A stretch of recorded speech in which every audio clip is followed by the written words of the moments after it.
জগন্নাথ দেবের রথযাত্রা। আচ্ছা মায়েরা, এবছর রথযাত্রা পড়েছে কোন দিন বলুন তো? আষাঢ় মাসের, জোরে বলুন। যাক, আমার না এলেও হতো, আপনারা তো আগে থেকে জানেন। আচ্ছা বেশ, আষাঢ় মাসের 12 তারিখে রথযাত্রা। আচ্ছা কিছু মনে করবেন না, অনেকজনই গেছেন জগন্নাথ পুরী।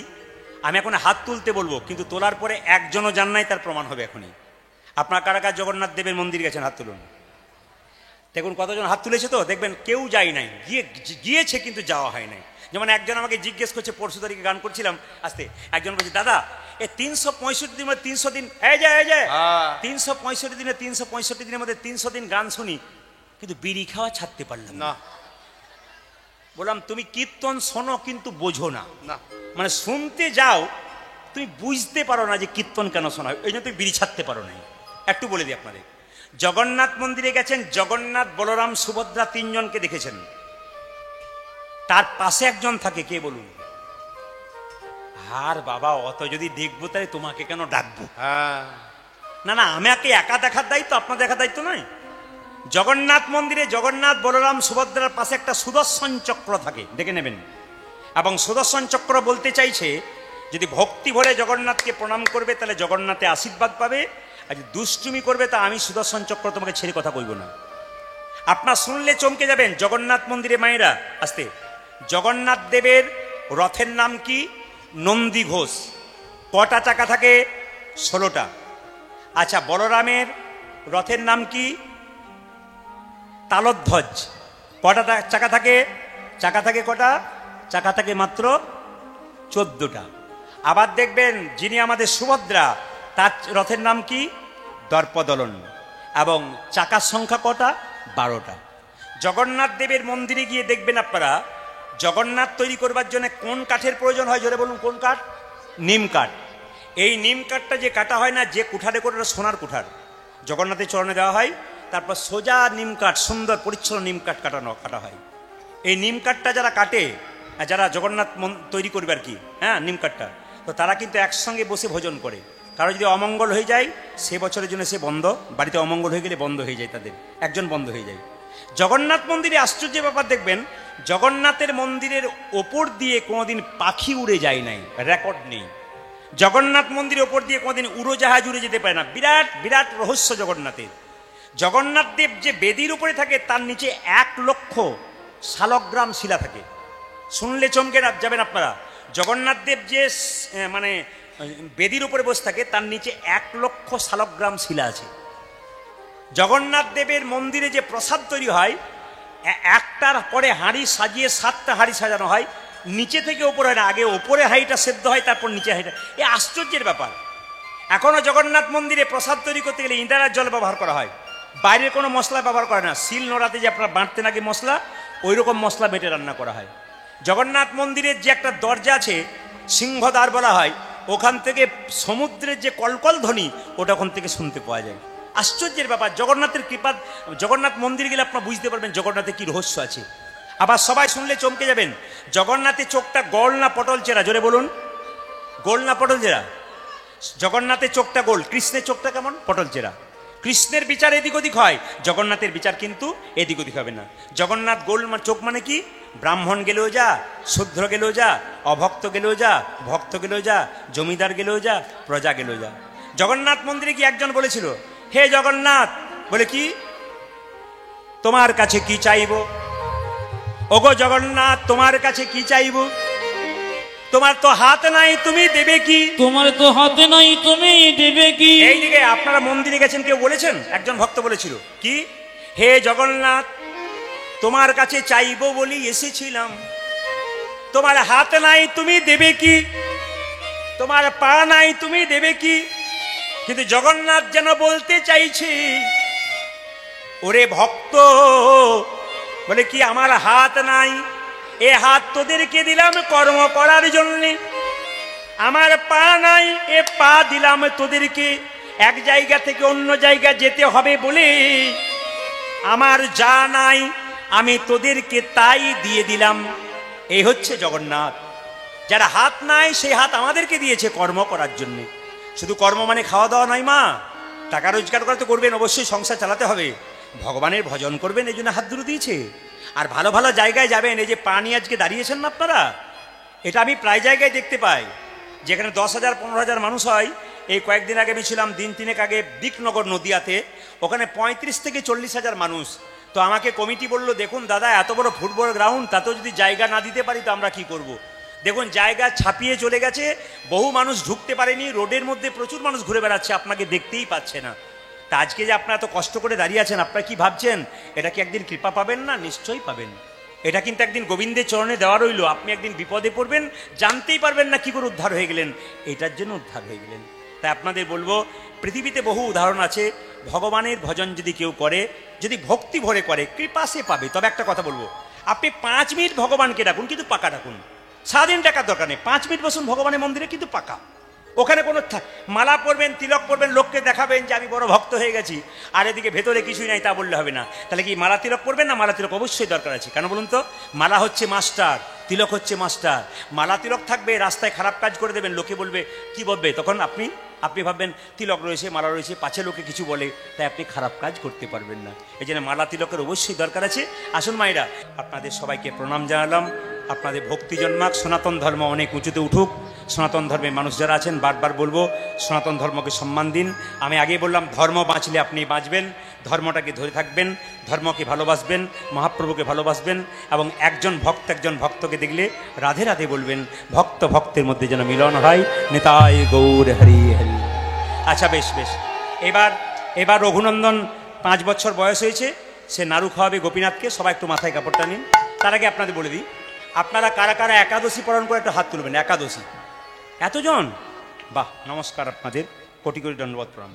আমি বুঝতে পেরেছি কেন আপনারা এত বড় ভক্ত হলেন। একাদশী পালন না করলে হয় না। আচ্ছা আচ্ছা বাবা, আস্তে আস্তে। এই যে হরে কৃষ্ণ।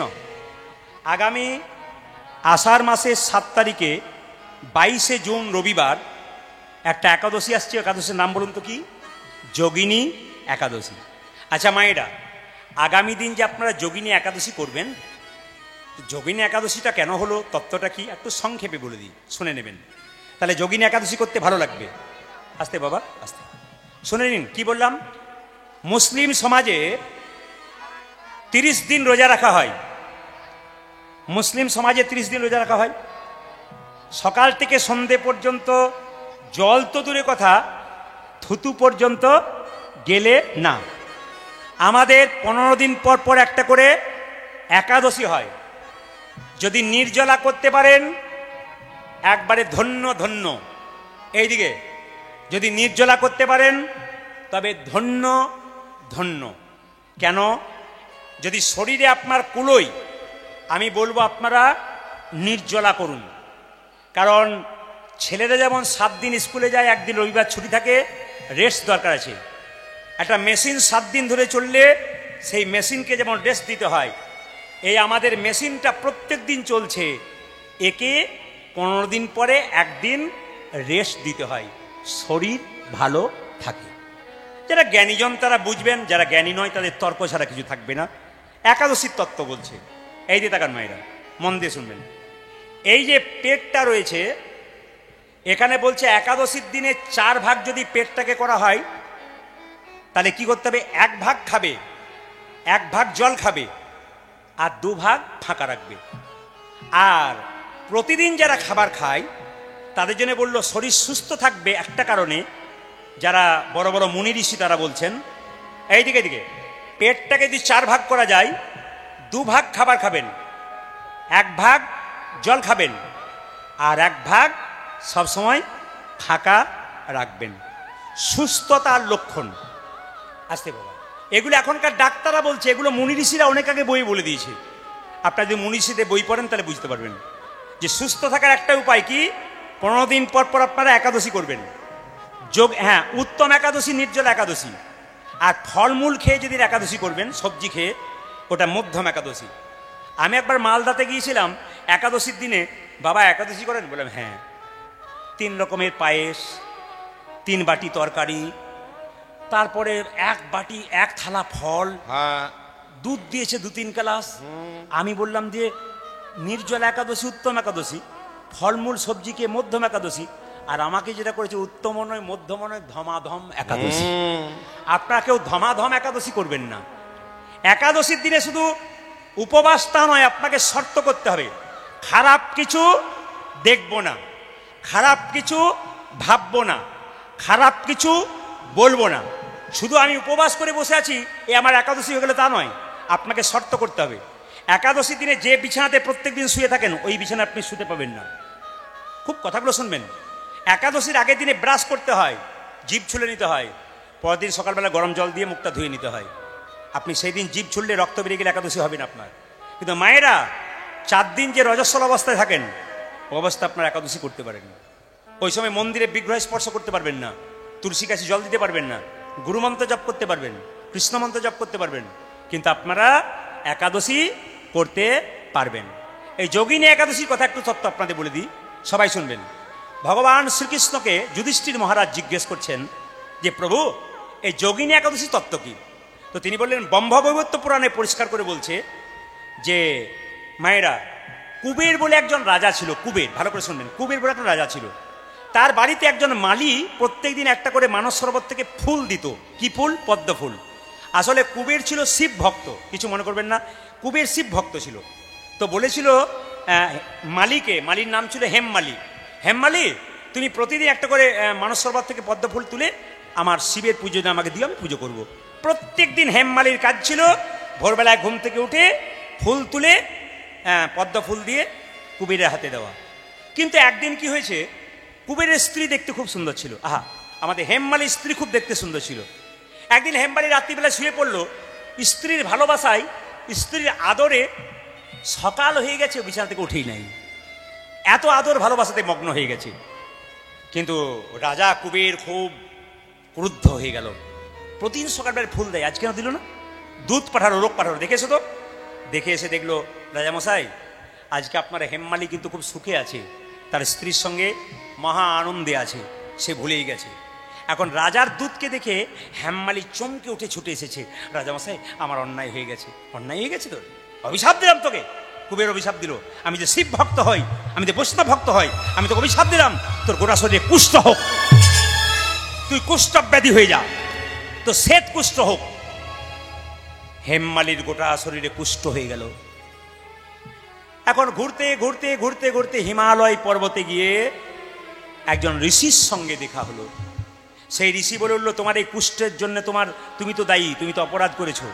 তখন সঙ্গে সঙ্গে হেমমালি বলল, কুবের প্রত্যেক দিন শিব পুজো করে, আমি তো ফুল তুলি, আমিও তো শিবের জন্য কিছু করেছি, আমার একটা দিন ভুল করেছি, আমার কি ভুল হয়ে গেছে? না, তোমার ভুল হয়নি। তবে তোমাকে একটা উপদেশ দিলাম, তোমার এই কুষ্ঠ রোগ দূর হবে, তুমি যদি যোগিনী একাদশী করতে পারো। মায়েরা, আষাঢ় মাসের 7 তারিখে দুটো উৎসব পড়ছে, একটা অম্বুবচী আর একটা একাদশী, দুটো পালনই কিন্তু হবে। এই অম্বুবচীর দিনে মাথায় রাখবেন, আপনারা কিন্তু কেউ গাছ লাগাবেন না, আপনার বীজ পুঁতবেন না, কোনো মাটি খনন করবেন না, চাষাবাদ করবেন না। এই সময় মা ধরিত্রী দেবী রজস্বলা থাকে। কামাখ্যা মন্দিরে যদি আসামে যান তাহলে দেখবেন মায়ের মন্দির 3 দিন বন্ধ থাকে। কেন? মা রজপ্রবৃত্ত অবস্থা থাকে। মায়ের 51 পীঠের মধ্যে একটা পীঠ হচ্ছে কোথায়? কামাখ্যা মন্দির। সবার কাছে নিবেদন রইল, মায়েরা একাদশী সবাই পালন করুন, আপনার বাচ্চাকে করান, তাতে খেয়ে করুক, ফলমূল খাক, সবজি খাক। আপনি মৃত্যুর আগে তা কিছু সংস্কার শিখে যান। মুসলিমদের বাচ্চা ছেলেগুলো যেমন সবাই আপনার কি করতে পারে, রোজা করতে পারে, আমাদের ছোট ছোট বাচ্চাদেরকে আপনারা একাদশী করতে শেখান, দেখবেন আমাদের লাভ আছে। আমি আপনাদের বলতে চাই, যারা কীর্তন শুনলেন এতক্ষণ, ভগবানের মন্দিরে পুজো দেবার আগে নিজের বাবা মাকে পুজো করুন। ভগবানের মন্দিরে পুজো দিতে যাবার আগে নিজের বাবা মাকে পুজো করুন। শ্রাবণ মাসে শিব ঠাকুরের মাথায় জল ঢালেন, শিবলিঙ্গে জল ঢালেন, আগে নিজের বাবা গ্রীষ্মকালে যখন ঘর ঢুকেছে তার মাথায় একটু জল দিন। আপনার মা অসুস্থ অবস্থায় পড়ে আছে, তাকে একটু জল দিন। দুর্গা পূজার সময় পুষ্পাঞ্জলি দিচ্ছেন মা দুর্গাকে, মা যেন বলতে চাইছে, ধীরে ধীরে মা যেন বলতে চাইছে, মাটির প্রতিমা পুজিস রে তুই, আগে ঘরের মা বাবাকে পুজো কর। নিজের মা বাবাকে যে পুজো করতে পারে ভগবান খুশি হয়ে যায়। ওই জন্য বারবার বলবো, নিজের মা বাবাকে ত্যাগ করলেন, হরি বলে নাচলেন, কোনো লাভ নেই। আগে কৃষ্ণ ভজন করুন, নয় আগে বাবা মাকে সেবা করুন, তবে কৃষ্ণ ভজন সেবা হবে। সবার কাছে নিবেদন রইল, বাবা মা বয়স হয়ে যেতে পারে, যেমন গাছ যদি বয়স হয়ে যায় সে ফল দিতে পারে না, কিন্তু ছায়া তো দিতে পারে। বাবা মা বয়স হয়ে যেতে পারে, সে হয়তো টাকা রোজগার দিতে পারে না, জ্ঞান তো দিতে পারে, আশীর্বাদ তো দিতে পারে। তাই বয়স্ক বাবা মা যার বাড়িতে আছে প্রত্যেকটা ছেলের কাছে প্রদীপ পালে নিবেদন রইল, বাবা মায়ের আশীর্বাদটা আগে দরকার আছে। বাবা মা যদি এরকম করে আশীর্বাদে হাতটা দিয়ে দেয় না, তোমাকে কোথাও যেতে হবে না, তোমাকে কেউ আটকাতে পারবে না, তুমি অনেক দূরে চলে যাবে। আমি এই পথে আসার জন্যে আমার বাবা আমার সঙ্গে প্রথম শত্রুতা করেছিল। কি বলেছিল? বাবা আমার ডাক্তার ছিল, আমাকে বলেছিল তোমাকে অনেক বড় হতে হবে। কি বড়? বলে তোমাকে উকালিতি পড়তে হবে, তুমি ধানবাদে চলে যাও। আমি ধানবাদ গেলাম, ওখানে উকালিতি পড়া হলো না, কাগজ চুরি হয়ে গেল সব। আচ্ছা, বলো যাও তুমি ইংরেজিতে আমি ভর্তি হও। বর্ধমান ইংরেজিতে ভর্তি হলাম, তোমাকে শিক্ষক হতে হবে, কীর্তনে কোনো ভবিষ্যৎ নেই, ওসব করলে হবে না, ওগুলো বাদ দাও। তারপর আমি পাস করেছিলাম, অনেক কিছুই করলাম, কিন্তু কিছু মনে করবেন না, পথ আমার এইটাই গোবিন্দ ধরেছিল। শেষে আমার বাবাকে দেখতে পেতাম। আমার বাড়িতে মা মনসা আছে, মা মনসার মন্দিরে 7টা মা আছেন, 9টা মা এখন হয়েছে। পিতলের প্রদীপ দিয়েছিলেন আমার জেঠিমা, যদি ছেলে হয় তাহলে প্রদীপ নাম রাখবো। তা আমার বাবাকে আমি শেষ সময় দেখতে পেলাম, বাবা খালি মন্দিরে বসে বসে, আমি প্রণাম করতে যেতাম, তার আগে বাবা স্নান করে প্রণাম করতো, আর এসে বলতো, মা আমার প্রদীপকে যেন দেখিস, আমার প্রদীপকে যেন সবাই চিনতে পারে। একটা স্কুলের শিক্ষক হলে প্রদীপকে এক এলাকার লোক জানতো। আজকে কীর্তনটা শিখেছে বলে কত মানুষ আমার বাড়িতে আসছে, কত বৈষ্ণবের পদধূলি করছে। বাবা শেষে আমাকে বলেছিলেন যে হ্যাঁ, শেষে বলে গিয়েছিলেন তোর এই পথটাই শ্রেষ্ঠ পথ। আমাকে শেষে বলে গেলেন, মানুষের সামনে কীর্তন করবি, মানুষকে কিছু দিবি। আমার কি দেব? উনি আমাকে বলেছিলেন, বাবা আমি খুব একটা তত্ত্ব বুঝি না, শাস্ত্র বুঝি না। বাবা বলতেন শোন, বাচ্চা ছেলে ওষুধ খেতে চায় না, তেতো ওষুধ, যখন চিনি মিশিয়ে দিই, শাস্ত্রের কথা বলবি, একটু বাস্তবকে মিশিয়ে বলবি, দেখবি সবাই বুঝতে পারবে। এই জন্য বাস্তবটাকে মিশিয়ে বলি বলে আপনারা সবাই বুঝতে পারেন। বাবার আশীর্বাদ, আমার মায়ের আশীর্বাদ, আপনাদের আশীর্বাদ, সাধুগুরু বৈষ্ণবের কৃপা, সবার আশীর্বাদ নইলে কৃষ্ণ কৃপা হয় না। তাই আমি বলবো, বাবা মাকে সম্মান দিন। মায়েরা, ছেলের বাবা যখন চিকিৎসা করতে গেল, ছোট্ট রঘুনন্দন কেঁদে কেঁদে বলছে, কি বলছে দেখুন, কি বলছে? ছোট্ট গোপীনাথ, ছোট্ট রঘুনন্দন মন্দিরে গিয়ে বলছে, ওগো গোপীনাথ, বাবা তোমাকে ফুল দেয়, বাবা তোমাকে তুলসী পত্র দেয়, বাবা তোমাকে চন্দন দেয়, বাবা তোমাকে গঙ্গা জল দেয়, কিন্তু আমার কাছে তো গঙ্গা জল নাই, তোমায় দেব কি? শুনবেন ভালো করে, আমার কাছে চন্দন নাই, চন্দন কেনার পয়সা নাই, দেব কি? আমার কাছে তুলসী পাতা নেই, তোমাকে দেব কি? তবে সাধুগুরু বৈষ্ণব বলেছে, এইদিকে সাধুগুরু বৈষ্ণব বলেছে, চন্দন কেনার পয়সা যদি নাই বা রইল, ভক্তি চন্দন গোবিন্দের চরণে দা। যদি চন্দন কেনার অনেক দাম থাকে, তবে চন্দন কেনার দরকার নয়, তুমি ভক্তি চন্দন গোবিন্দের চরণে দাও। গঙ্গা জল কাছে নাই বা রইল, দুটি চোখের জল গোবিন্দের চরণে নিতাই গৌর হরি বল। তুলসী পত্র যদি নাই বা রইল, মন তুলসী গোবিন্দের চরণে দাও। ভগবান বললেন, মন মনা মদ ভক্ত, তুমি তোমার কিছু দিতে পারো না পারো, তোমার মনটা আমাকে দাও। এই সংসারে কাউকে মন দেবে, ও তোমার সঙ্গে বেঈমানি করতে পারে, কিন্তু ভগবানকে কেউ যদি মন দেয়, ভগবান বেঈমানি করে। আমি তার প্রমাণ আপনাদের প্রথমে বললাম, এত বড় প্লেনে 242 জন মারা গেল, একজন মূল্য না। তার গলায় তুলসী মালা, যে গীতাটা পাওয়া গেল সেই গীতাটা ওরই গীতা। ভগবানকে সঙ্গ করেছিল, দেখুন কি প্রমাণ অদ্ভুত। তিনি বেঁচে গেলেন, তিনি বুঝতেই পারলেন আমি ঝাঁপ মেরেছি না কি করেছি। 30 সেকেন্ডের মধ্যে আমি কি হয়ে গেলাম, আমি কোথায় কি করলাম, আমি নিজেই খুঁজে পেলাম না।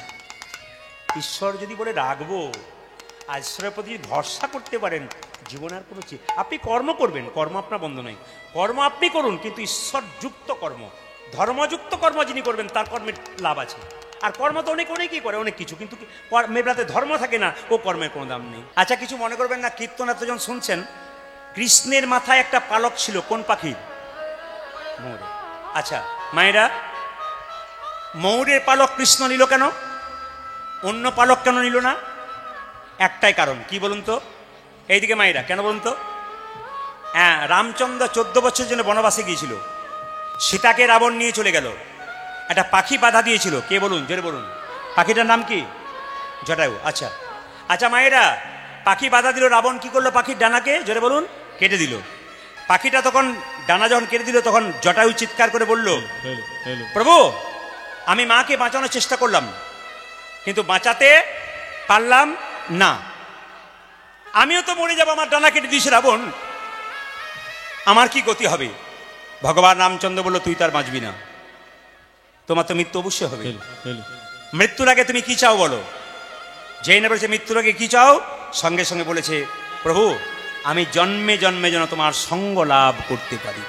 সবাই লক্ষ্য করুন, একটা পাখি চাইছে সঙ্গ লাভ করতে।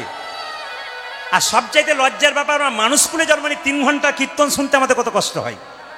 হাঁটু ব্যথা, ঘাড় ব্যথা, কোমর ব্যথা, কত রকম অজুহাত দেখতে পাবেন।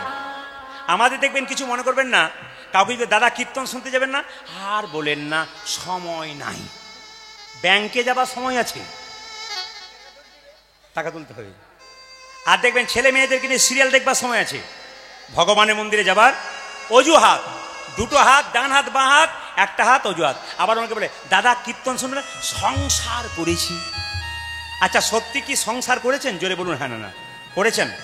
কে কে সংসার করেছেন হাত তুলুন তো। সব ব্রহ্মচারী নাকি? कोई नहीं संसार किया, सब सन्यास बन गया क्या? अरे हाथ तो उठाई भाई। अच्छा माয়েরা, এই জন্য শাস্ত্র বলেছে সংসার সুখের হয় পুরুষের গুণে। আপনারা বলেন না, আমার পক্ষে হয়ে বলুন। মায়েরা যে ঘুমোচ্ছিল, সে আবার জেগে উঠে বলছে, না, পুরুষের গুণে, নারীর গুণে। সংসার সুখের হয় রমণী গুণে। এক হাতে তালি বাজে। এরপর একটা লাইন আছে, সংসার সুখের হয় রমণীর গুণে, গুণবান স্বামী যদি থাকে তার শনে। তবে আপনাদের এখানে একটা ভালো খবর পেলাম। একজন বলল, দাদা সব জায়গায় যা পাবেন পাবেন, এখানে মাতাল নাই। মাতাল নাই? যাক, আপনাদের হাসিতেই বুঝতে পেরেছি পার্টি আছে, সব জায়গাতেই জগাই মাঝে আছে। এখানে এখন বর্তমান হয় নাই, 2-4টা আছে, না থাকা নয়। সবাই লক্ষ্য, রাধা রানী কি, শ্যাম সুন্দর কি। মায়েরা, মুকুন্দ সরকার যেই না নবাবের দিকে তাকিয়েছে, নবাব সঙ্গে সঙ্গে ময়ূরে পালক দিকে মুকুন্দ সরকার অজ্ঞান হয়ে গেছে। আর মুকুন্দ সরকারকে মায়েরা লক্ষ্য করুন, মুকুন্দ সরকারকে সঙ্গে সঙ্গে বললো, মুকুন্দ, তুমি আমার রোগ ভালো করেছো, তোমাকে গোটা শ্রীখণ্ডটা আমি তোমার নামে লিখে দিলাম, যাও। ঈশ্বর যা করে তা। হ্যাঁ, এই জায়গাতে কিন্তু ফাঁক রেখে দিয়েছিলাম যে ভগবান ময়ূরের পালকটা নিলেন কেন। জটায়ুকে বললেন, জটায়ু, পরের জন্মে তুমি হবে ময়ূর পাখি, তোমার পালক নেব। আচ্ছা বলুন তো, যদি কীর্তন শোনেন আপনারা, ভগবানকে দেখেন, তো ময়ূরের পালকটা ভগবানের ডান দিকে থাকে, বাঁ দিকে থাকে, না সোজা থাকে? জোরে বলুন, কোন দিকে থাকে? জোরে বলুন। ডান দিকে থাকে। বাবা বললেন ডান দিকে, তোমরা কি বলছো? বাঁ দিকে। বাঁ দিকে। আসলে আমার দিকে তাকান, কৃষ্ণের ছবিটা দেখতে ভুল আছে। কৃষ্ণের ছবিটা এরকম থাকে, কোন দিকে থাকে? বাঁ দিকে, ময়ূর পুচ্ছ। আচ্ছা বলুন তো, মানে ময়ূরের পালকটা বাঁ দিকে রইল কেন? একটা বাড়িতে অনেকগুলো মেয়ে থাকলে ঝগড়া হয়, কি নিয়ে? কাজ করে। তুই টিভি দেখবি আর আমি কাজ করে মরবো, ঝগড়া হয়। ভগবানের শরীরে যারা আছে তাদের মধ্যে ঝগড়া হচ্ছে। ময়ূরের পালক বলছে, আমি হলাম বড় লোক, আমি গোবিন্দের মাথায় থাকি। নুপুর, তুই হলি ছোট লোক, তুই গোবিন্দের পায়ে থাকিস। নুপুর বলল, কে ছোট লোক কে বড় লোক তার বিচার তুই করলে হবে না। দুজনে ঝগড়া করলে মাঝখান থেকে একজন বিচার করে। মায়েরা, ময়ূরের পালক আর নুপুরের মাঝে একজন কে থাকে? বাঁশি। বাঁশি কেঁদে কেঁদে বলল, শোন রে ময়ূর পুচ্ছ, এই জগতে যত সাধুগুরু বৈষ্ণব আছে, তারা কোনোদিন গোবিন্দের মাথায় থাকতে চায় না, থাকিতে চাই না, তারা গোবিন্দের চরণে থাকতে চায়। চরণে থাকতে চাই। ওরে নুপুর রে, তুই যদি জায়গা পেয়েছিস, তবে সর্বশ্রেষ্ঠ জায়গা পেয়েছিস। নুপুরে আনন্দ হচ্ছে না, নুপুরে জিতং জিতং জিতং বাজে, গোবিন্দের রাঙা চরণে পেয়ে জিতং জিতং জিতং বাজে, গোবিন্দের রাঙা চরণ পেয়ে জিতং জিতং জিতং বাজে, গোবিন্দের রাঙা চরণে পেয়ে আনন্দ ধরে না, আমার গোবিন্দের রাঙা চরণ পেয়ে আনন্দ ধরে না, গোবিন্দের রাঙা চরণ পেয়ে আনন্দ ধরে না, জিতং জিতং জিতং বাজে। ভগবানের চরণ পছন্দ করেন না বদন পছন্দ করেন? জোরে বলুন সবাই, কোনটা চরণ? কারণ বদনটা কালো বলে পছন্দ হয় না বুঝি? না না, চরণ না ধরলে তো বদনে পৌঁছানোই যাবে না। এই দিকে তাকান, নুপুর যখনই বলেছে আমি গোবিন্দের চরণ পেলাম, ময়ূর পুচ্ছর অহংকার ভেঙে গেল। ময়ূরপুচ্ছ কেঁদে কেঁদে বলল, নুপুর রে, আমি এতদিনে বুঝতে পারলাম তুই তো গোবিন্দের চরণ ধরে প্রতিদিন গোচারণে যাস। গোবিন্দের চরণ ধুলি তুই প্রতিদিন মাখতে পারিস, কিন্তু আমি তো কোনোদিন গোবিন্দের চরণ ধুলো মাখতে পারি না।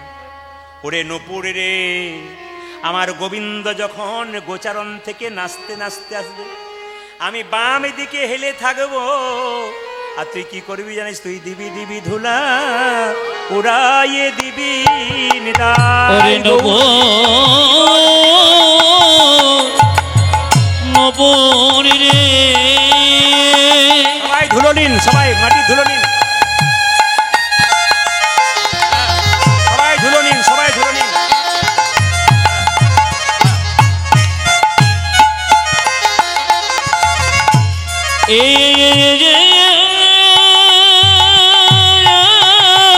আরে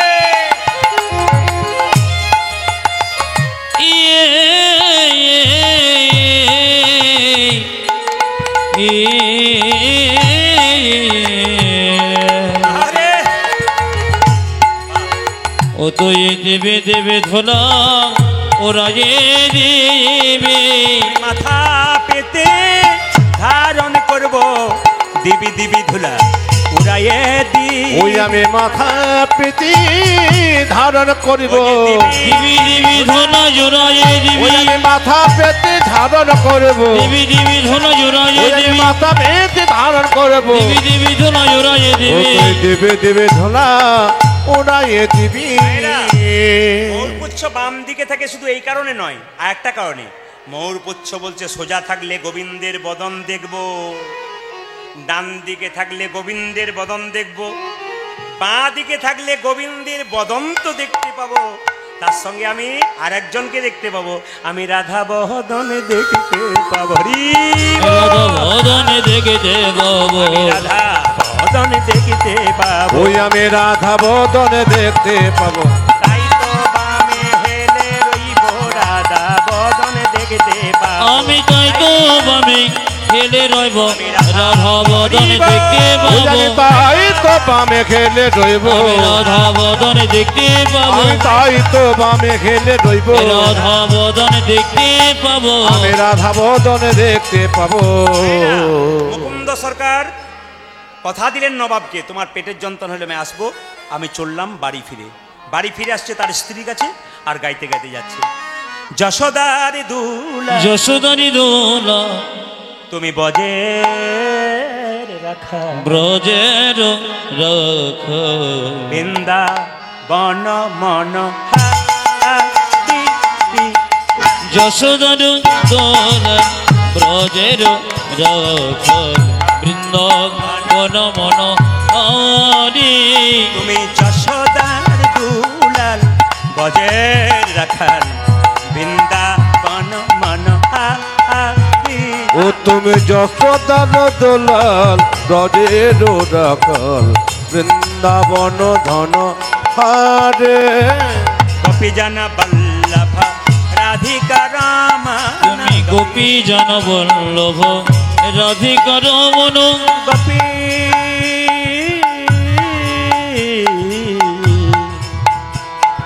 গোপী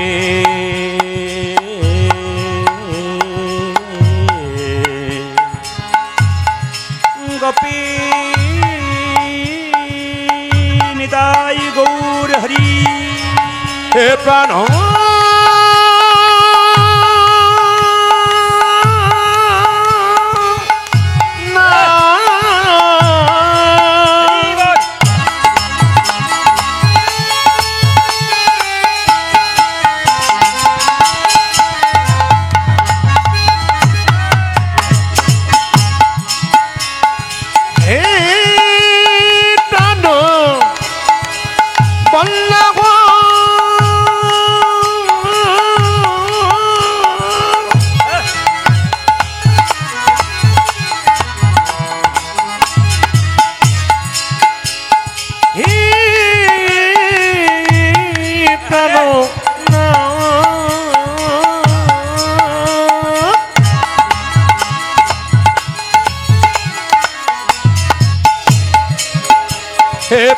বল্লভ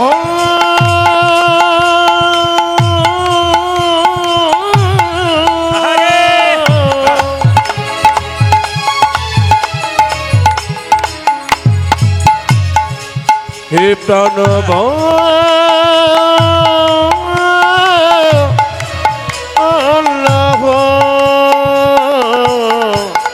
গোপী জন বল্লভ রাধিকা রমন জন বল্লভ রাধিকা রমন তুমি গোপী জন বল্লভ রাধিকা রমন চিত্ত বৃত্ত মনোহরি বৃন্দাবন মনোহরি আজ যশোদার দোলাল ব্রজের রাখল বৃন্দাবন মনোহরি যশোদার দোলাল ব্রজের রাখাল বৃন্দাবন ধন হরে দেখা দাও দেখা দাও দেখা দাও প্রভু তুমি দেখা দাও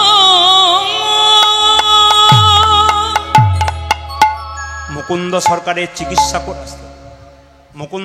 চিকিৎসা করতে করতে অহংকার হয়ে গেল। কিছু মনে করবেন না, আমার গুরুজি আমাকে বলেছিলেন যে কীর্তন তোকে শেখালাম, বহু জায়গায় ঘুরবি, বহু দেশ বিদেশে ঘুরবি, ভেতরে যেন অহংকার না হয়। কীর্তন করতে আসার সময় মহাপ্রভুকে প্রণাম করে আসি, ভেতরে যেন কোনোদিন অহংকার না জন্মায়। আমি হায়দ্রাবাদ গেছি, আমি বোম্বে গেছি, আমি ব্যাঙ্গালোর গেছি, ত্রিপুরা আমি হামেশাই যাই, বিদেশে আগামীতে আমি যাব। এবং আপনাদের কাছে নিবেদন রইল, পশ্চিমবাংলার প্রত্যেকটি জেলায় জেলায় আমি যাই, তো আপনাদের কাছে বিভিন্ন রাজ্যে আমি যাই, তো প্রতিটি জায়গাতে আমি শ্রোতা দেখতে পাই, ভক্ত দেখতে পাই আপনাদের মতো, আমি খুব খুশি হই। এত কষ্ট করে আপনারা দাঁড়িয়ে কীর্তন শুনছেন, ঈশ্বরের কাছে প্রার্থনা করি আপনাদের সকলের মঙ্গল হোক, ভালো হোক। তবে একটা জিনিস আপনাদেরকে বলবো, ভেতরে যেন কোনোদিন অহংকার না হয়। কি নিয়ে এলেন আর কি নিয়ে যাবেন? রাত্রিবেলায় কীর্তন শুনতে এলেন, বাড়ি ফিরে যাবেন গ্যারেন্টি নেই, জোরে বলুন হ্যাঁ না না। রাত্রিবেলায় শোবেন, যদি সকালে আপনার চোখ খোলেন তাহলে সকাল হবে, আর চোখ না খুললে আপনার জীবনে পরকাল হবে। আসতে বাবা, যদি সকাল হয় চোখ খোলেন তাহলে সকাল হবে, নাহলে পরকাল হয়ে যাবে। ট্রেন আসবার সময় সিগন্যাল দিতে পারে, কিন্তু মৃত্যু আসবার সময় কোনো সিগন্যাল দেয় না। এই যে বিমান দুর্ঘটনাটা হলো, বলুন তো, যিনি রমেশ মানে মারা গেলেন, বিশ্বাস রমেশ বিশ্বাস, তিনি বলছেন 30 সেকেন্ডের মধ্যে কি একটা বিকট আওয়াজ হলো, তারপর বুঝতে পারলাম না কি হলো। আচ্ছা বলুন তো, একজন ইংল্যান্ডে একজন ডাক্তার তার দুটো ছেলে একটা মেয়েকে নিয়ে ইংল্যান্ডে নতুন সংসার করতে যাচ্ছিল। ভগবান বললেন, আমি যদি চাই তাহলে তোকে সব কিছু করতে পারি, আমি যদি না চাই তাহলে তোকে আমি নাচাতে পারি। একজন মহিলা সাক্ষাৎকার দিচ্ছিলেন, দাদা 10 মিনিটের জন্য প্লেনটা আমার ফেল হয়ে গেল। সেদিন প্লেনে ওর যাওয়ার কথা, ও সিট ফাঁকা গেছে, কিন্তু 10 মিনিটের জন্য প্লেনটা ফাঁকা গেছে। সবাই লক্ষ্য রাখুন, আপনার চিন্তা ভাবনা করে দেখুন, কার কখন আছে কেউ বলা যাবে না। 10 মিনিটের জন্য মৃত্যুটা রহিত হয়ে গেল। এই জন্য আমি আপনাদের বলতে চাই, অহংকার নয়। কেন? আপনি জন্ম কি পেয়েছেন? না, আপনার মা দিয়েছে, আপনার কোনো কৃতিত্ব নেই। যারা এখানে দাঁড়িয়ে আছেন, আপনার জন্মতে আপনার কোনো কৃতিত্ব নেই, আপনার মায়ের কৃতিত্ব আছে। 10 মাস 10 দিন পেটে আপনাকে রেখেছে, আপনার মায়ের দাম আছে।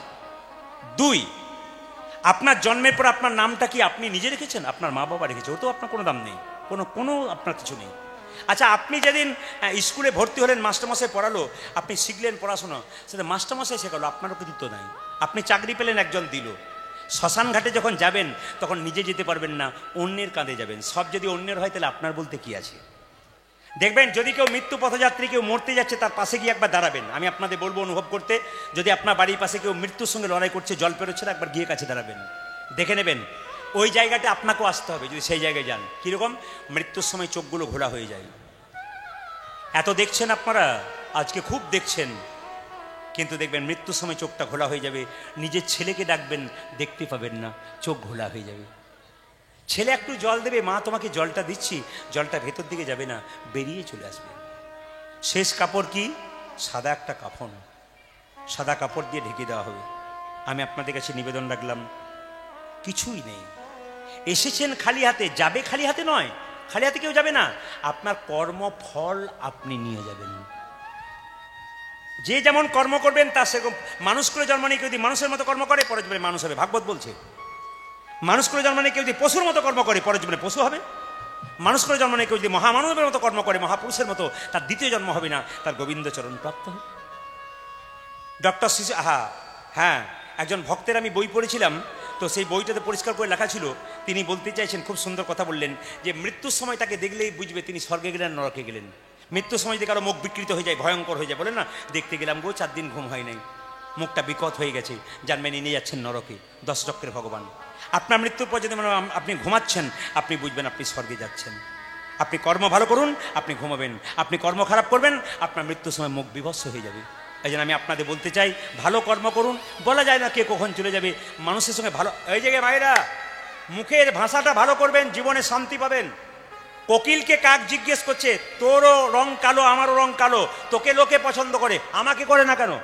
কোকিল বলল, তুই বুঝতে পারিস না, তোর গলা শটটা মোটা, তোকে লোকে পছন্দ করে না। তখন কাক বলছে, এতদিন পর আমি বুঝতে পারলাম। বলে কি? দেখতে ফর্সা হোক আর কালো হোক, মুখের ভাষা যদি ভালো হয়, সব জায়গাতে তার নেতাই গৌরী। আমি আপনাদের বলতে চাই, মুখের ভাষা যদি ভালো হয়, জীবন সুন্দর হবে। আপনি কদিনে জেনে বাঁচতে এসছেন?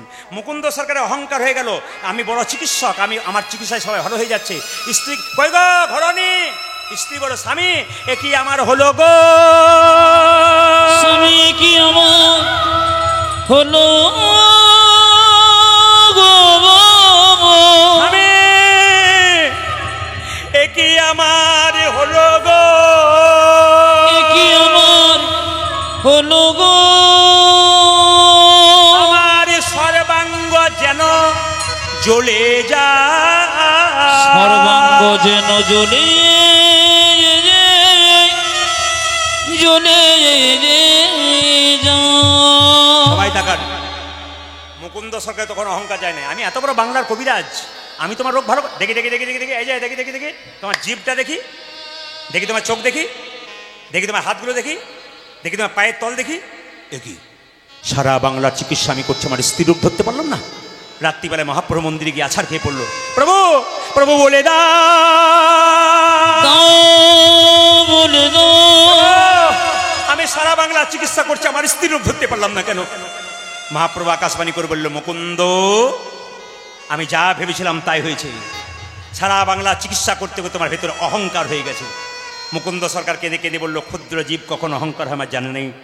মহাপ্রভু বলল, এক কাজ করো, আমার জীবনপান তোমাকে দিলাম, তোমার স্ত্রীকে দিয়ে দাও, রোগ তো ভালো হবে, তোমার নতুন লক্ষণ প্রকাশ পাবে, তোমার স্ত্রীর গর্ভে সন্তান আসবে, সেই সন্তানটার নাম হবে ভক্ত রঘুনন্দন। সবাই মাথায় কাপড়টা নিন, রঘুনন্দনের জন্ম হচ্ছে। আচ্ছা দাঁড়ান, এবার বলি, আচ্ছা দাঁড়ান দাঁড়ান, এবার দেখে নি একবার, আপনারা প্রথমে যেমন আসতে, হ্যাঁ আপনারা প্রথমে যেমন ছিলেন এখন তেমন আছেন কিনা একটু পরীক্ষা করব। আচ্ছা মায়েরা, মুকুন্দ সরকারের জন্ম, এই রঘুনন্দনের জন্ম কী বার হয়েছিল? জোরে বলুন, ধন্যবাদ জানাই। আচ্ছা সেদিন কি পুজো ছিল? কালী পুজো। হ্যাঁ, তার মানে বুঝলাম যে এখনো পর্যন্ত ভেতরে ঠিক ঢুকে আছে আর কি। সরস্বতী পুজো। মায়েরা সবাই মাথায় কাপড়টা নিন, মা সরস্বতীকে স্মরণ করুন। আজকে মুকুন্দ সরকারের ছেলে জন্ম নিচ্ছে। আহা হেন কালে জন্মিল শির রঘুনন্দন, হেন কালে জন্মিল শির রঘুনন্দন, হেন কালে জন্মিল শির রঘুনন্দন, জন্ম নিল রে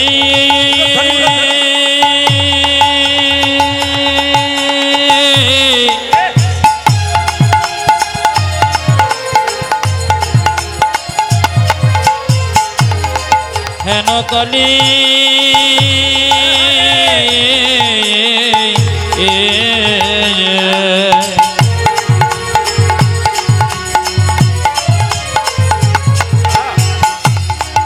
ভক্ত রঘুনন্দন জন্ম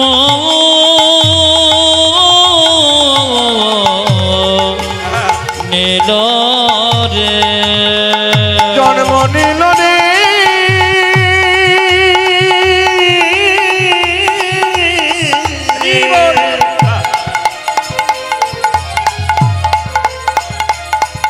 ভক্ত রঘুনন্দন জন্ম নিল রে। সবাই উলুদ ধরে দিন, রঘুনন্দনের জন্ম হচ্ছে, আপনার বাড়ি বাড়ি কৃষ্ণ ভক্ত সন্তানের জন্ম হবে সবার বাড়িতে। আজ হেন কালী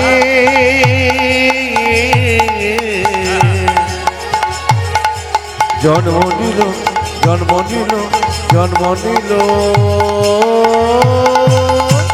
হেন কালে জনমিল চির গুণন্দন হেন কালে জনমিল শির গুণন্দন আজ হেন কালে জনমিল শির গুণন্দন মুকুন্দ দাসেরই তাহা আনন্দিত মন হায় হায় মুকুন্দ দাসে তাহা আনন্দিত মন মুকুন্দ দাসেরই তাহা আনন্দিত মন দেখো মুকুন্দ দাসে তাহা আনন্দিত মন।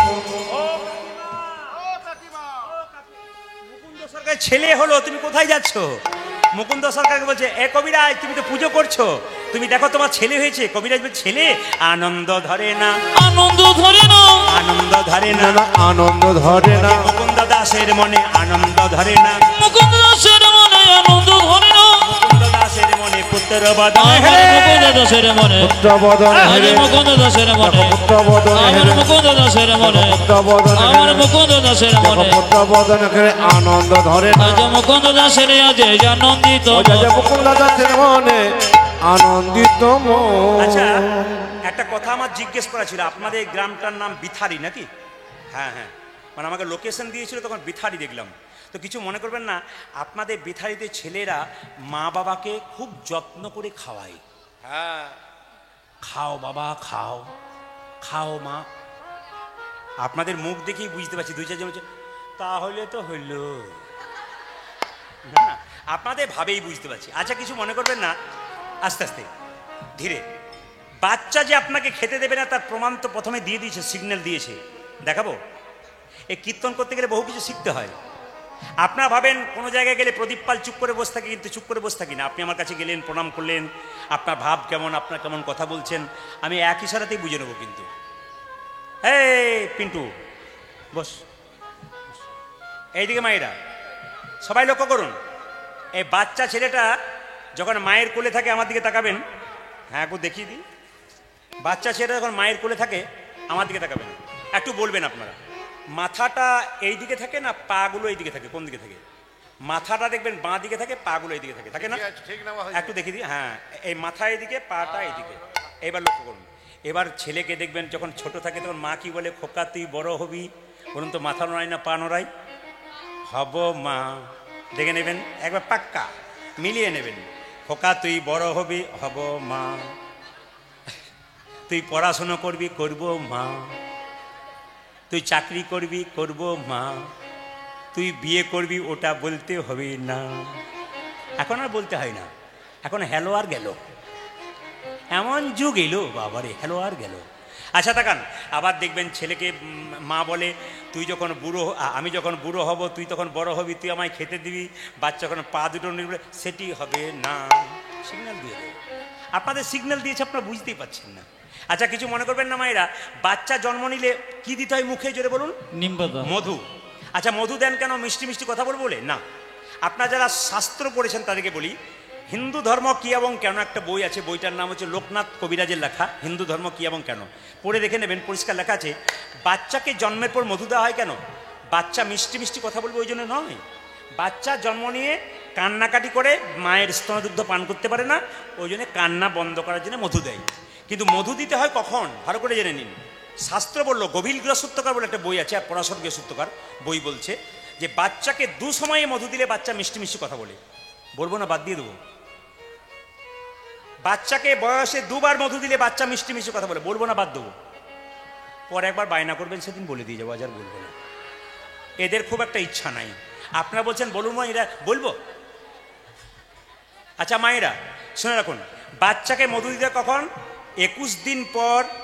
গভীর গৃহসূত্রকার বলে বইতে বললো 21 দিন পর বাচ্চাকে আঁতুর ঘর থেকে যখন নিয়ে যাবেন, স্নান করিয়ে ভগবানের চরণে স্মরণ করে বলবেন, প্রভু আমার ছেলে যেন মিষ্টি মিষ্টি কথা বলে। 21 দিন পর আঁতুর ঘর থেকে নিয়ে যাবার মুখে একটু মধু দিতে হয়।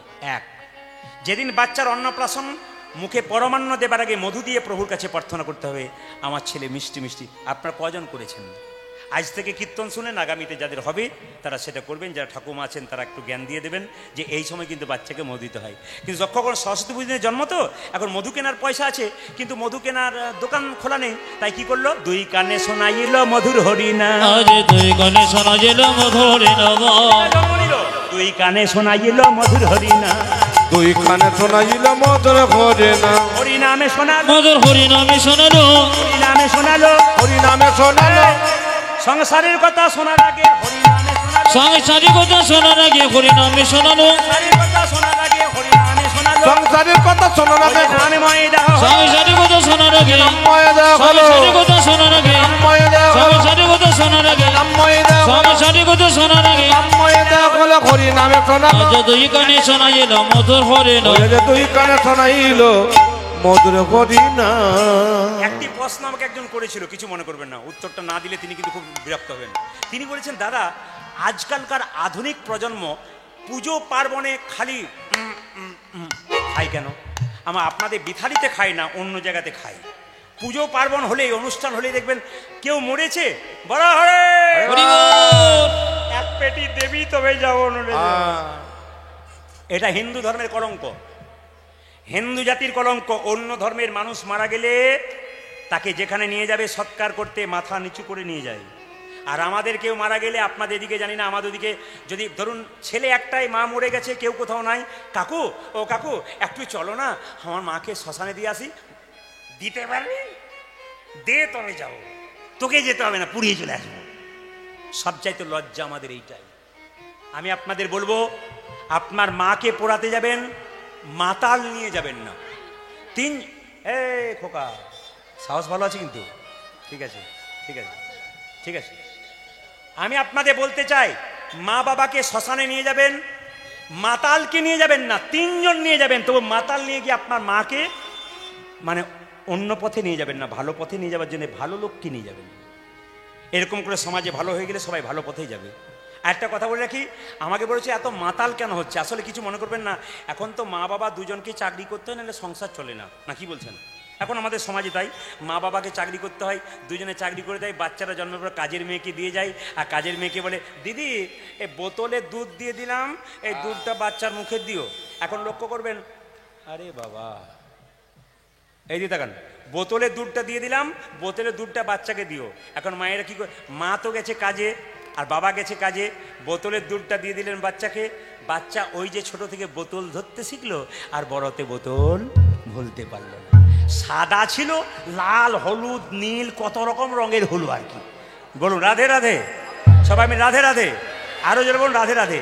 মায়েরা কি করলো, 2 কানে শোনাইল মধুর হরিনাম, 2 কানে শোনাইল মধুর হরিনাম, 2 কানে শোনাইল মধুর হরিনাম, 2 কানে শোনাইল মধুর হরি না হরিনামে শোনালো, মধুর হরিনামে শোনালো, হরিনামে শোনালো, মধুর হরি নামে শোনালো সংসারের কথা শোনার আগে হরিনামে শোনালো, সংসারের কথা শোনার আগে হরিনামে শোনালো, সংসারের কথা শোনার আগে নামময় দেহ, সংসারের কথা শোনার আগে, নামময় দেহ হলো সংসারের কথা শোনার আগে, নামময় দেহ হলো সংসারের কথা শোনার আগে, নামময় দেহ ওগো হরি কথা শোনার আগে, হরি নামে শোনালো আজ 2 কানে শোনাইল মধুর হরিনাম। ওই যে 2 কানে শোনাইল মধুর হরি মায়েরা, না আবার মা সরস্বতী চরণে কেঁদে কেঁদে বাবা বলছে, আশীর্বাদ করো মা, আশীর্বাদ করো মা, আশীর্বাদ করো মা। আশীর্বাদ করো কি মা চাইলো? গাড়ি বাড়ি টাকা পয়সা চাইলো না, কি চাইলো? যেন ভাগবতে পড়তে পারে, আশীর্বাদ করো মা। যেন ভাগবতে পড়তে পারে, আশীর্বাদ করো মা, যেন সংকীর্তন গাইতে পারে, আশীর্বাদ করো মা। যেন সংকীর্তন গাইতে পারে, আশীর্বাদ করো যেন মা ভাগবতে পড়তে পারে, হরি হরি হরি যেন বলে। ভাগবতে পড়তে পারে, হরি হরি হরি নামে বলে সংকীর্তন গাইতে পারে, হরি হরি হরি যেন ভাগবতে পড়তে পারে, হরি হরি হরি নামে বলে সংকীর্তন গাইতে পারে। আশীর্বাদ করো মা আজ 2 কানে শোনাইল মধুর হরিনাম। আজ 2 কানে শোনাইল মধুর হরি না যতজন 3 ঘন্টা ধরে কীর্তন শুনছেন, তাদের কাছে নিবেদন রইল প্রদীপ পালের, মেয়ের হাতে মোবাইল নয়, ওকে সংস্কার শেখান। ছেলের হাতে বাইক নয়, ওকে জীবন দান করুন। এক পকেটে বাচ্চার মোবাইল দেবেন, যখন বড় হবে 1 পকেটে গীতা দেবেন। বাচ্চা ছেলেকে সকালবেলায় ঘুম থেকে উঠে বলবেন, আগে মন্দিরে প্রণাম করে আয়, তোর দাদু ঠাকুমাকে প্রণাম কর, আমাকে আর তোর বাবাকে প্রণাম কর। এই শিক্ষা যদি প্রতি বাড়িতে দিতে পারেন তবে লাভ আছে। সুন্দর একটা কথা আপনাদের বলে যাব, আমার কথা নয়, বিখ্যাত মানুষের কথা, যদি শুনতে পারেন আপনাদের লাভ আছে। কি দেখুন, বাবা মারা আমাকে এসে বলে, প্রদীপবাবু কীর্তন তো করছেন, কত মানুষ বৃদ্ধাশ্রমে যাচ্ছে, আমার ছেলে মেয়ে আমাকে দেখে না। আমার শুনুন, সবসময় ছেলে মেয়ের দোষ দেবেন তা বললে হবে না, আপনাদেরও দোষ আছে। এই দিয়ে তাকান, যে যেখানে বসে আছেন, অনেক বাবা মা বলে আমাদেরকে ছেলে মেয়ে খেতে দেয় না, 3 জনে চাকরি করে। আমার শুধু ওদের দোষ নয়, আপনারও দোষ আছে। দোষটা শুনবেন ভালো করে, যদি এখন সংশোধন করতে পারেন আপনার জীবনে লাভ আছে। কি দোষ? বাচ্চা যখন ছোট থাকে আপনি কি বলেন? এটা কান, এটা চোখ, এটা মুখ, এটা ঠোঁট, এটা কপাল, এটা চুল। এ খোকা, ছোটতে বলেন না, এই চোখটা দেখাতো, কানটা দেখাতো, ঠোঁটটা দেখাতো। ছোটবেলায় বাচ্চাকে শেখাচ্ছেন যেমন ও শিখছে তেমন। বাচ্চাকে যেমন ছোটবেলায় মায়ের কোলে জড়িয়ে বাচ্চা শুয়ে থাকে, আর বাচ্চাকে মা ভালো ভালো শেখায়, বাচ্চা শেখে। বাচ্চার হাতে এখন মোবাইল দিয়ে দিচ্ছেন আর নিজে কাজ করছেন না। সম্পর্কটা কার সঙ্গে তৈরি হচ্ছে? মায়ের সঙ্গে না মোবাইলের সঙ্গে? জোরে বলুন। যুক্তি দেখবেন, যুক্তিগুলো দেখবেন, তারপর বলবেন মোবাইলের সঙ্গে। আচ্ছা বলুন তো, ছেলেটাকে মোবাইল দিতে দিতে মোবাইলের সঙ্গে সম্পর্ক হচ্ছে, আপনার সঙ্গে সম্পর্ক নাই। যখন বড় হচ্ছে, বিয়ে হচ্ছে, আপনার সঙ্গে সম্পর্ক নাই, মোবাইলের সঙ্গে আর স্ত্রীর সঙ্গে সম্পর্ক। আপনার সঙ্গে সম্পর্ক থাকবে কেন?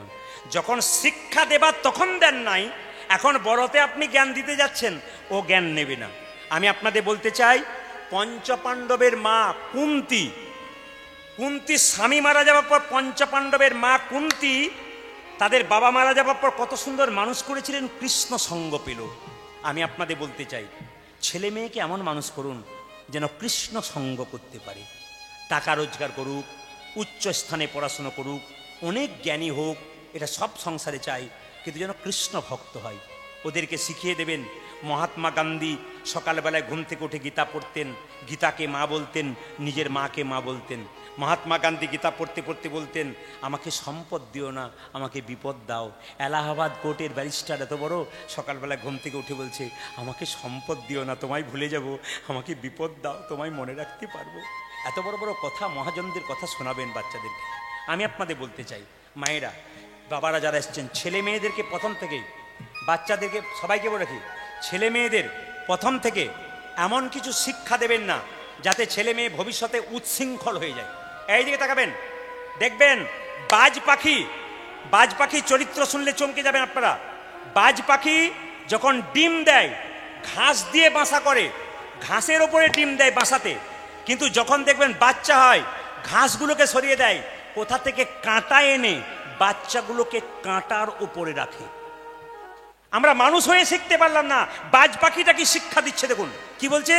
যখন ডিম দেয় বাচ্চা পাখি, বাজ পাখি, তখন ঘাসের উপরে ডিম দেয়, মানে বাসাতে যে ঘাস থাকে ওর মধ্যে দেয়। যখন এই বাচ্চা হয়ে গেল তখন কাঁটা দিয়ে দেয়। তার মানে কাঁটাতে তুই বড় হ। কাঁটার ওপরে মানুষ হতে না পারলে বাজ পাখি সব চাইতে উঁচুতে উঠতে পারে, কাঁটার ওপরে চল তবে উঁচুতে উঠতে পারবি। ছেলেদেরকে যদি অভাবটা বুঝতে না দেন, ছেলে কোনোদিন শিক্ষিত হবে না, বড় হবে না।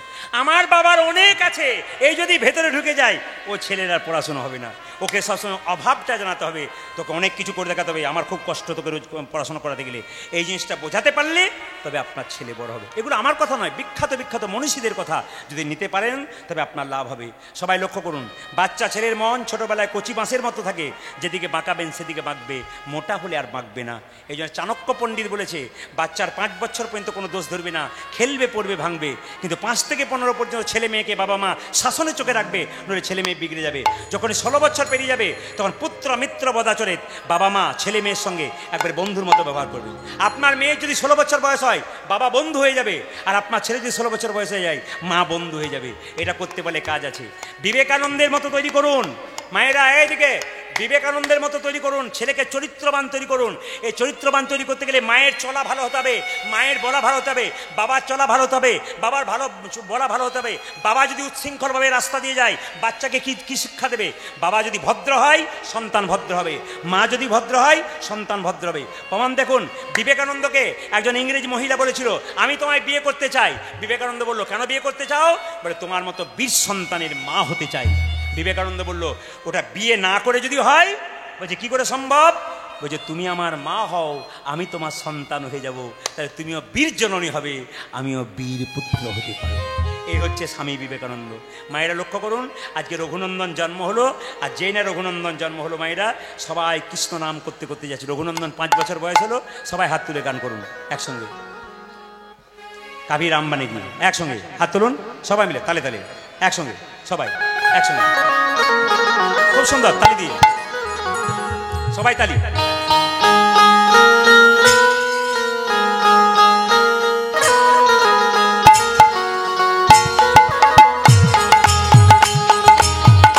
হাত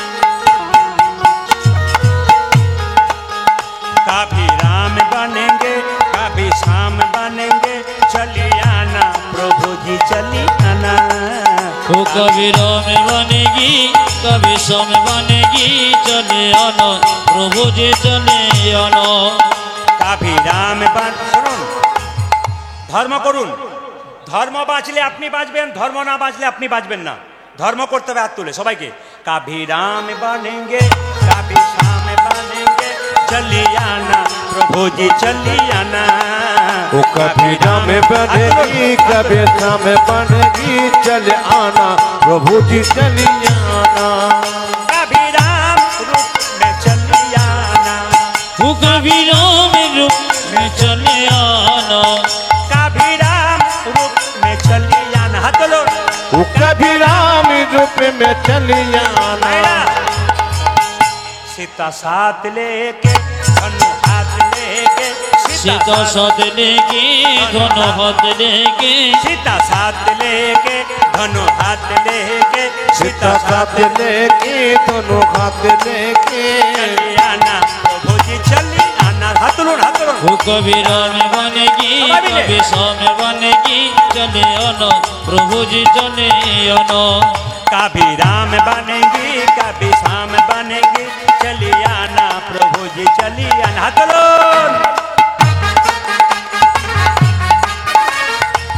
पूरा ध्वनि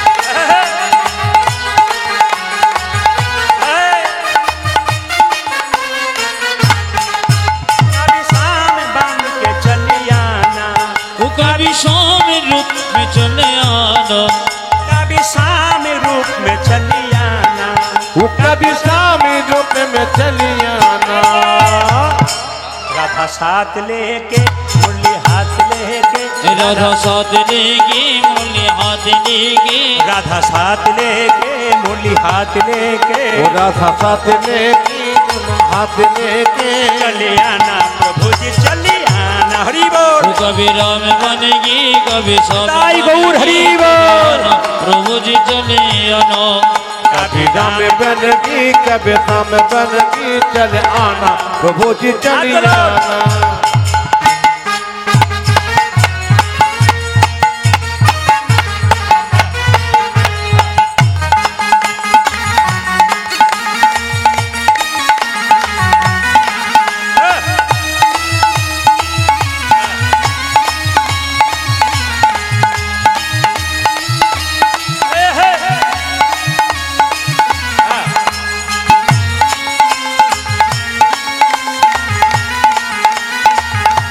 সবাই মিলে ধরে দিন সবাই জোরসে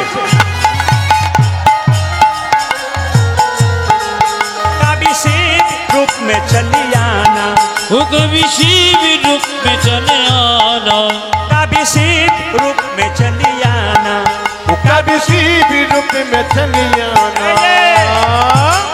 गौरी साथ लेके डमरू हाथ लेके गौरी साथ लेके डुंडू हाथ लेके गौरी साथ लेके डमरू हाथ लेके गौरी साथ लेके डमरू हाथ लेके चली आना प्रभु जी चली आना कभी राम बनेगी कभी सम बनेगी चले आनो प्रभु जी चले आनो कभी राम बनेगी कभी शाम बनेगी चले आना प्रभु जी चली आना कभी राम बनेगी कभी राम बनेगी चले आनो प्रभु जी चले आनो वो चली आना प्रभु जी चली आना चले आनो प्रभु जी चले आनो चली आना प्रभु जी चली प्रभु आना जी चली आना ছোট্ট রঘুনন্দন আস্তে আস্তে বড় হলো তার বাবা পুজো করছেন ছোট্ট রঘু দেখছে সবাই মাথায় কাপড় নিন মামা অন্তরা মন্দিরে জাগো জাগো মদন কৃষ্ণ গোপাল মদন কৃষ্ণ গোপাল মামা অন্তর মন্দিরে জাগো জাগো মদন কৃষ্ণ গোপাল গোপাল মদন কৃষ্ণ গোপাল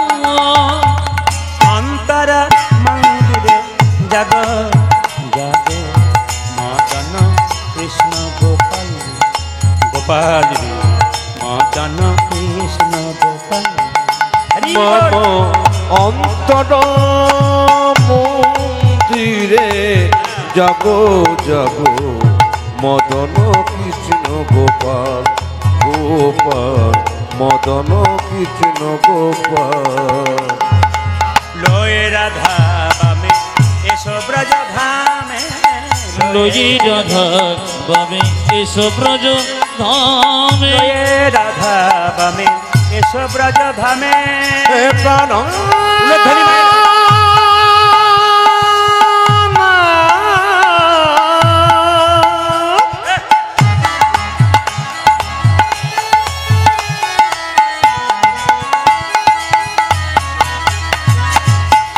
হে প্রাণ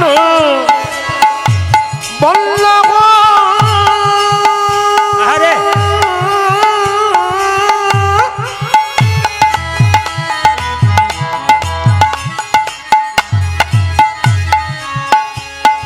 হে প্রাণ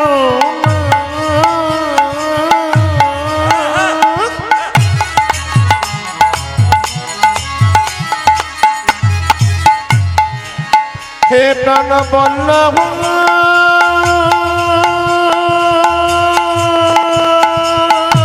রাধে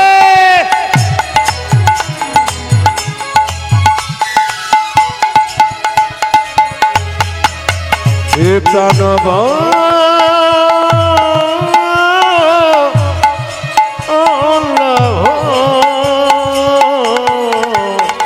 লয়ে রাধা বামে এসো ব্রজ ধামে এসো এসো গিরিধারীরা মদন কৃষ্ণ গোপাল মম অন্তর মন্দিরে জাগো জাগো মদন কৃষ্ণ গোপাল মদন কৃষ্ণ হরি গোপাল মদন কৃষ্ণ সবাই গোপাল এই জায়গাটি সবাই ধৈর্য ধরে দেখবেন। ছোট্ট রঘুনন্দন বলছে ও গো গোপীনাথ ঘনশ্যাম। ঘনশ্যাম আগে আমি কত বয়স বললাম বাচ্চাটার? 5 বছর। লক্ষ্য করুন এই জায়গাটা।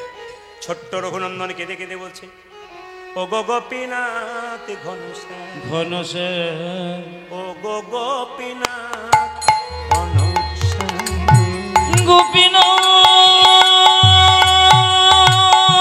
ধ্বনি।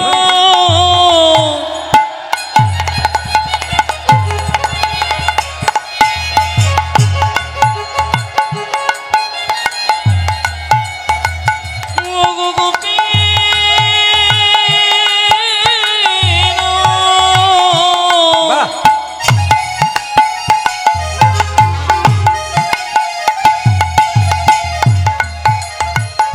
ওগো গোপীনাথ তুমি ঘন শ্যামে শ্যামে শ্যাম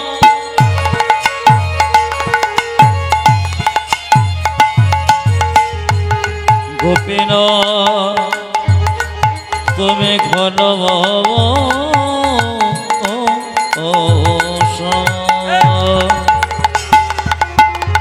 ওগো গোপীনাথ ঘন শ্যাম ওগো গোপীনাথ ঘন শ্যাম। আপনার আমার মনে হলো না 5 বছর বাচ্চারা কি বলছে দেখুন। ও বুঝতে এই যে এই যে এই যে 5 বছরের বাচ্চা বলছে বুঝতে পেরেছি দরজাটা হাঁ করে খোলা আছে তাই তোমার লজ্জা করছে।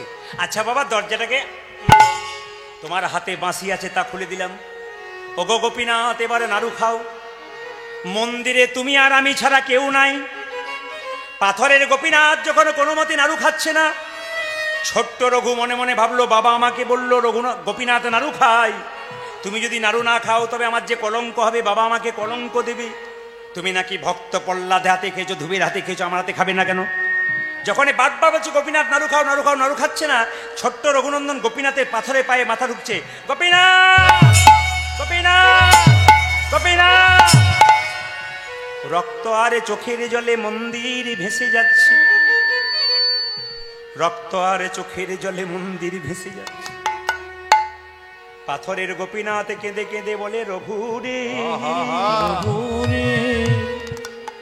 লোকে আমায় সোনার থালাই রূপুর থালাই পায়েসে দেয়, কত পায়েসে দেয়, কিন্তু তোর মতো এমন করে চোখের জলে ভেসে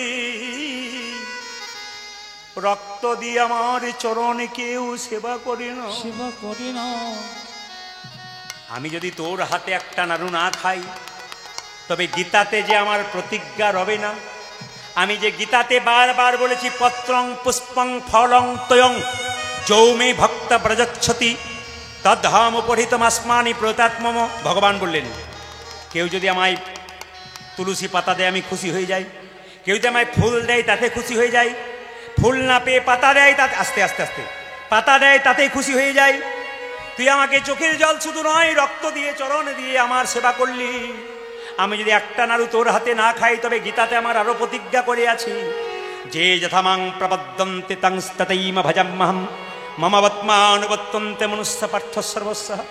যে আমায় যেমন ভাবে ভালোবাসে আমি তাকে তেমন ভাবে ভালোবাসি। দেখুন, গীতাতে ভগবান নিজের মুখে বলছেন, যে আমাকে যেমন ভালোবাসবে আমি তাকে তেমন ভালোবাসবো। সারাদিন কেউ যদি আমার নাম করে, আমি সারাদিন তার পেছন পেছন থাকবো।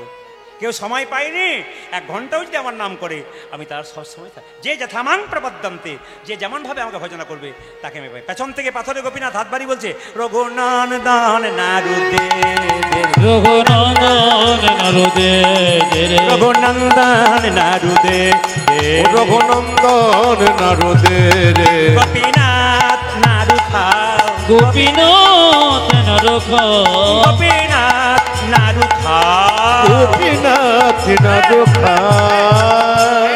এদিকে তাকান, দাঁড়ান, আর মাত্র 5 মিনিট মন দিয়ে শুনেন কি বলছে। রঘু কেঁদে কেঁদে বলছে, বাবার হাতে তুমি এত নাড়ু খাও, আমার হাতে এত নাড়ু খাচ্ছ, একটা নাড়ু প্রসাদ করবার জন্য রাখো, একটা নাড়ু প্রসাদ করবার জন্য রাখো। সঙ্গে সঙ্গে তুমি তো বাবার হাতে এত নাড়ু খাও না। রঘু বলছে, তুমি তো বাবার হাতে এত নাড়ু খাও না, আমার হাতে এত নাড়ু খাচ্ছ কেন?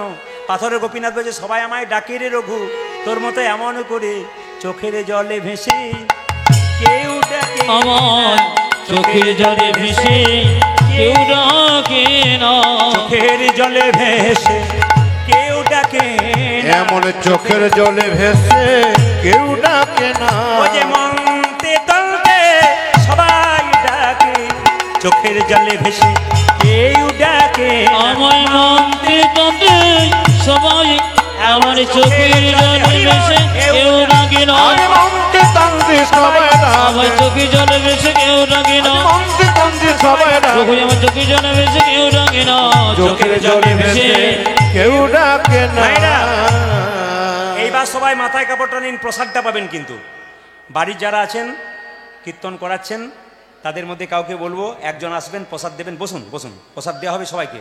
হরিল্লুর দিয়ে দেবেন, মাইক সেট আছে। খুব ভালো চালিয়েছো কিন্তু তুমি, খুব সুন্দর হয়েছে।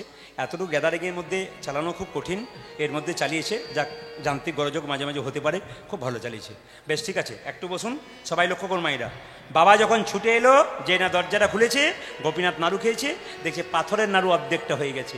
অদ্যপি খণ্ডপুরে অর্ধনাড়ু আছে করে, অতপে খণ্ডপুরে অধনারু আছে পরে, অদ্যপি খণ্ডপুরে অর্ধনাড়ু আছে আরে অদ্যপি খণ্ডপুরে অতনারও আছে করে, যত ভক্তগণ জনে জনে দেখে যত ভক্তগণ জনে জনে, বজের মদন যেই শিরগুনন্দন আজ ব্রজের মদন যেই শিরবনন্দন সে, উদ্ধব দাসরস ভনে ভনে দেখো উদ্ধব দাসরস ভনে ভনে, আজ মিলন হলো রে, আজ মিলন হলো রে, আজ মিলন হলো রে, মিলন হলো রে, ভক্তারে ভগবানে হরি হরি হরি বলে, ভগদয় ভগবান হরি হরি হরি বল।